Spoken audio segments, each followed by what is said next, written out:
Hello, everybody, and welcome to week 2 of the Web ROI Social Media Month. This is our Tip of the Week series. We have Caleb Shaw joining us, who's our social media specialist in our Milton-based office. Say hello, Caleb.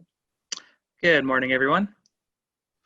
And last week we were talking about the importance of social media for all businesses and why everybody should be using it and how to approach that, how to select the right channels to reach your audience. This week, we're talking about your strategy and how to establish a social media calendar.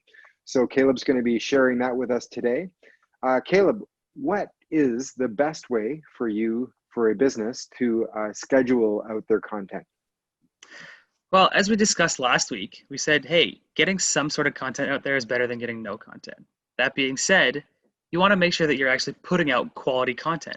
So the easiest way to start is with a social media calendar. Now, what that means is you create a content calendar that walks you through a period of time and exactly what's going to be posted when, where, and what it's going to look like. So it's obviously important first to figure out what your target audience is, what they look like, what they like when they're on social media, what kind of content they engage with best, and then you can actually come up with some topics. Now, I always recommend speak to your team. Talk to your boss, talk to your sales team, talk to your employees, find out when they're discussing with their clients and their customers, what is it that they're interested in? What information is important to them? And that's really what you want to express on your social media, because then it shows that you actually care about what your audience is looking for, and it really allows them to see you as a resource of good and valuable information. Now, when you're creating a content calendar, you usually want to do about a month to maybe 3 months. Any more than 3 months really allows for no flexibility. Closer to the 1 month period is actually better off, because then you're only doing, say, 4 or 5 weeks of content, and you can stay a little flexible there. So talking about flexibility, like if you have a 3-month content calendar, that's great in principle, but in practice, it can become very unpractical. Like look at what happened in the first quarter of 2020, right? Yeah. So how can businesses be prepared when the world turns upside down and all of a sudden there's a global pandemic and they have to respond accordingly? For sure. And exactly, look at March of this year. Even at Web ROI, we had our social media strategy set out. We had March all planned out. We were ready to go. We were just rearing to get our content out there and have people respond. And suddenly everything came to a screeching halt. So if you're looking at 2, even 3 months of planning, and suddenly you have to delete all these posts or edit all these posts, a whole bunch of resources that have to go into making those changes.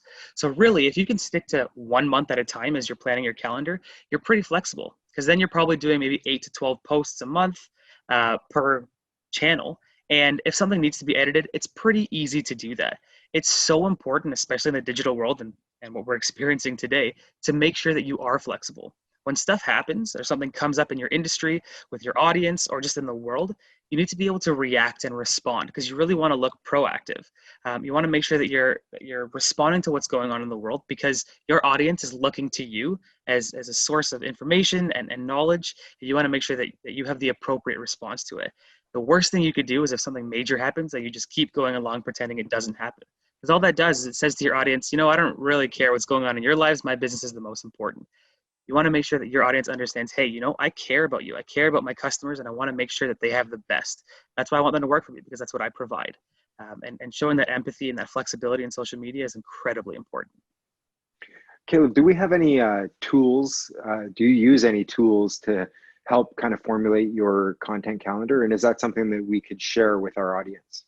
Absolutely. So we actually have a landing page on our site with a free content calendar. So if you would like, you can head over to our website now. You can download that calendar, and you'll be able to use that to actually schedule out your month looking ahead.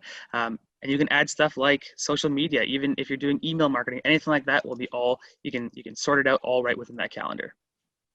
Fantastic. So if our users are interested in that content, they would just go to this link, and there's a download there that they can attain that document then.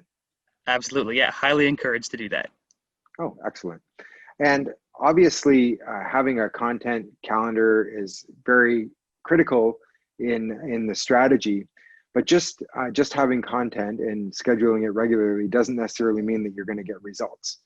And most business owners that I know don't want to spend time and energy and or money doing things that don't generate some type of return on investment. So how can we, or how can you, the audience, ensure that there's going to be a positive outcome and a return on investment from social media activity? Definitely.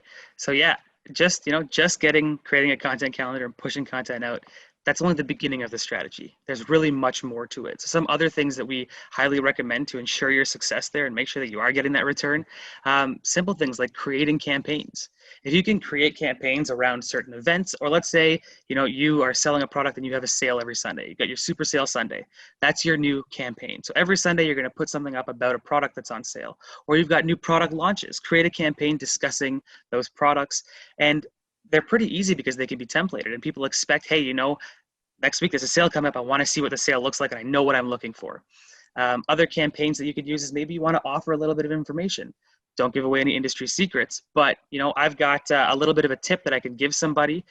Let's give out this free information, and you know what? Your audience is going to see that and go, hey, these guys really have the knowledge and the understanding and a way to relay it to me that I can understand it.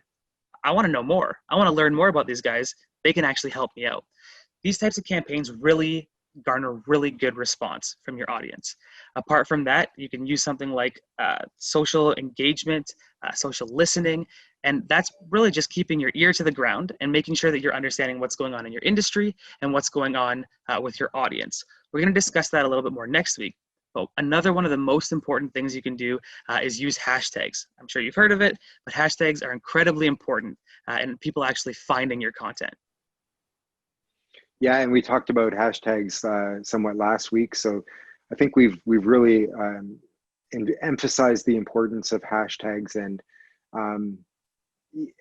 I like what you said last week about ensuring that every time you make a post, having your own kind of corporate hashtag as your handle so that you can locate all of your own content. Or if somebody were to search that hashtag, they would be able to locate all of your content that you've created. So that's right. That was a nice insight that you shared last week.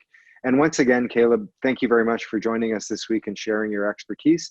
We look forward to hearing from you next week, and we're going to be talking about social listening and engagement, and just kind of taking it to that next level of interacting with your audience and driving them closer to working with you and becoming customers. So thanks once again, and please tune in next week, everyone, to our tip of the week, and we'll be getting into that topic. Thanks. Thanks, everyone.